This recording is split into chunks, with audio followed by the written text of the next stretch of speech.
how I decided my career in supply chain, or how I determined what degree I was going to get for supply chain management and logistics.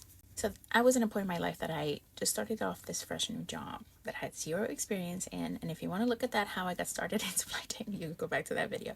But I was just starting in this new job, zero experience, no idea what it was, working for a freight forwarder.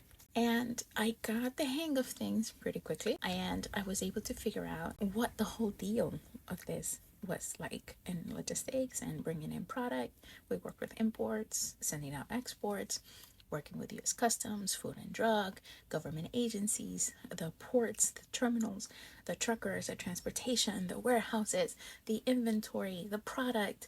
All of these things merged into this one thing that we were dealing with. And we were sort of the in-between, right? We were the intermediary between what somebody from out of the country was sending, the exporter, the shipper, the packer, the manufacturer, was sending into the country, and then eventually would get over to a customer here in the United States, which were typically the importer, the ultimate consignees. We were the in-between the two.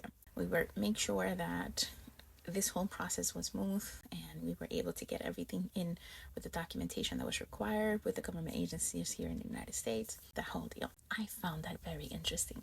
I found the whole process interesting. I found it really something that appealed to me, and also working with customers from all over the world. It was something that I saw joy in it. And before this, I worked so many things. So I had already some experience of what typical jobs you could think of out there. And while getting my decision into going into school and what degree I was going to follow, I always knew that I wanted to do something with business. That was my sort of thing. The only other thing I could have seen for myself was either business or being a lawyer.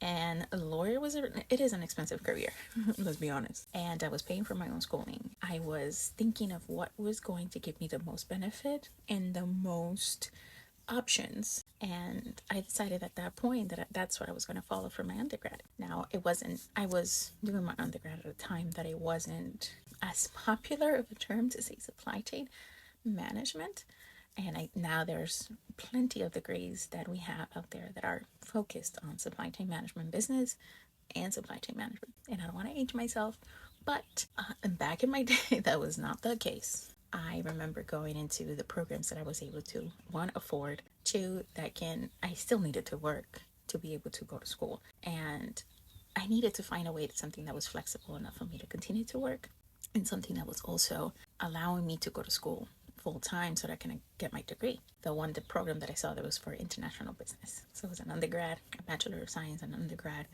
in international business. So I was able to work full time during the day. I had to leave an hour earlier. So usually you leave 9 to 5.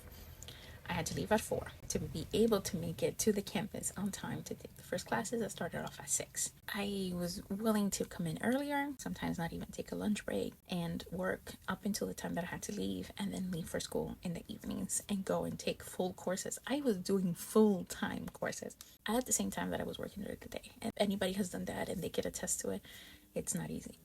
I was lucky enough, my family was really supportive of me. My family was able to come in and really give me the support that I needed to be able to achieve this dream. So I appreciate that. That's how I was able to get my undergrad degree and get my degree in international business while also working full time and going to school full time.